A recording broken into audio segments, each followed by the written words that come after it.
ओम शांति। आज 11/5/2021 के ईश्वरीय महावाक्य। आज की मुरली का सार। मीठे बच्चे, सुख शांति का वरदान एक बाप से ही मिलता है, कोई देदारी से नहीं। बाबा आए हैं तुम्हें मुक्ति, जीवन मुक्ति की राह दिखाने।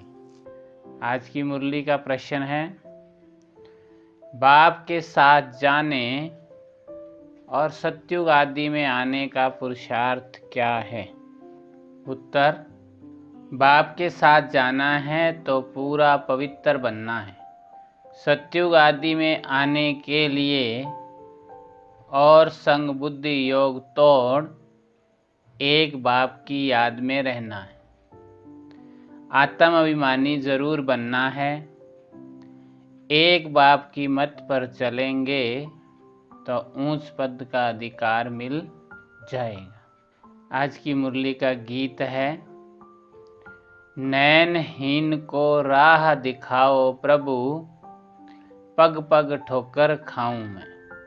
तो आज विशेष बाबा ने मुरली में राम और रावण के बारे में बताया है। फिर बाबा ने हमारा जो पहला पाठ है उस पर अटेंशन खिंचवाया है कि बच्चे देही अभिमानी बनो। फिर बाबा ने 84 जन्मों का बताया है कि कैसे आत्मा 84 जन्म ले सतो प्रधान से तमो प्रधान बनी है, पावन से पतित बनी है। कैसे फिर से अगर बाप को तुम याद करोगे तो पावन बन जाओगे। तो बाबा ने कहा कि रचना जो है वो रचयिता को पुकारती है। बाबा ने समझाया है भक्ति मार्ग में तो तुमको दो बाप है, एक लौकिक, दूसरा है पारलौकिक।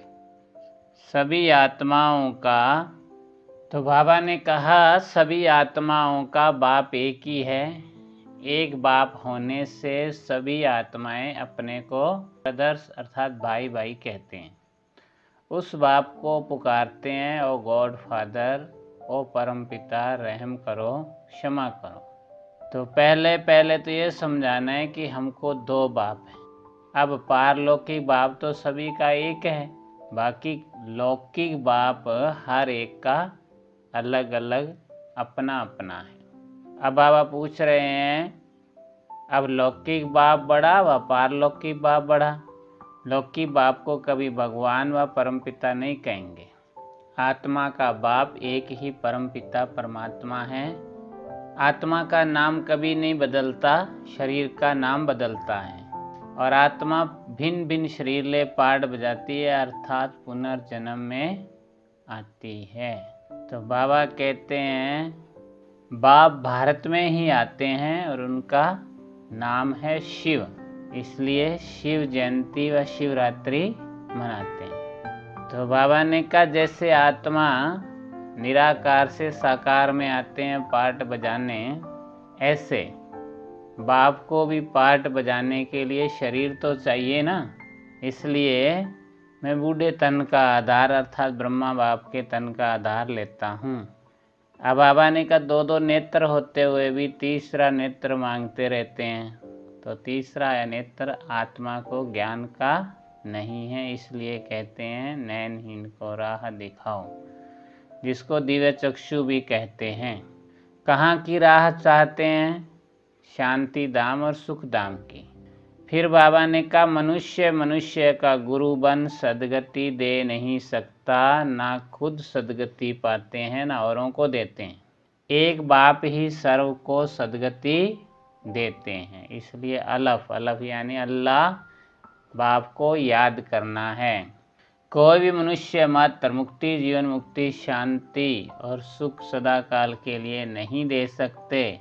सुख शांति का वरदान तो एक बाप ही दे सकते हैं। भारतवासी सतो प्रधान थे तो सत्युगी स्वर्गवासी थे।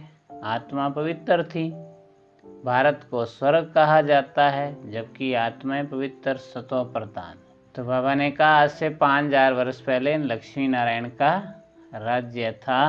यही भारत स्वर्ग था तो बहुत धनवान था, हीरे जवाहरातों के महल थे, उसको स्वर्ग वैकुंठ कहा जाता है। बाबा कहते हैं हम आत्माओं का बाप शिव है, उनकी हम शिव जयंती मनाते हैं, बाप की बायोग्राफी को भी नहीं जानते, इसलिए गाया जाता है दुख में सुमिरन सब करे, सुख में करे ना कोई। तो बाबा ने कहा फिर रावण को वर्ष वर्ष जलाते हैं, परंतु ये पता नहीं कि 10 शीश वाला रावण क्या चीज़ है, हम उनको जलाते क्यों हैं, ये कौन सा दुश्मन है जो उनकी एफिजी बनाए जलाते हैं। तो बाबा ने कहा 5 विकार स्त्री के 5 पुरुष में है, इसलिए इनको रावण संप्रदाय कहा जाता है। फिर बाबा ने कहा भारतवासियों को यह पता नहीं पड़ता कि रावण है कौन जिसको जलाते हैं, यह रावण राज्य कब से शुरू हुआ ये किसको भी पता नहीं। बाप समझाते हैं राम राज्य सतयुग त्रेता, रावण राज्य द्वापर कलयुग। तो बाबा ने कहा बच्चे बाप आकर तुमको वर्षा देते हैं सुख धाम का, मुक्ति जीवन मुक्ति का, और द्वापर से रावण आता है तो श्राप देता है, दुख है शांति में ले जाता है आत्मा को। ज्ञान नेत्र ज्ञान सागर परम पिता परमात्मा ही देते हैं, आत्मा को तीसरा नेत्र मिलता है। आत्मा भूल गई है कि हमने कितने जन्म लिए।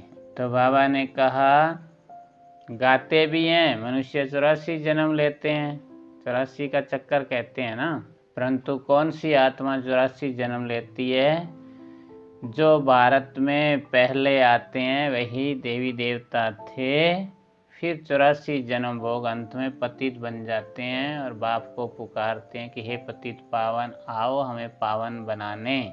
तो बाबा ने कहा 84 जन्मों का भी हिसाब समझाना पड़े, आत्मा में खाद पड़ती है, बाप भारत में ही आते हैं। सभी आत्माएं तो गर्भ से जन्म लेती है, बाप कहते हैं मैं साधारण बूढ़े तन में प्रवेश करता हूँ, फिर आकर तुम्हारे को फिर से स्वर्ग की बादशाही प्राप्त करने का तो बाप ही तरीका बता सकते हैं। आज बाबा ने धारणा के लिए मुख्य सार बताया, बाप जो नॉलेज देते हैं उसे पूरा अटेंशन देकर पढ़ना है। ज्ञान के तीसरे नेत्र से अपने 84 जन्मों को जान, अब अंतिम जन्म में पावन बनना है।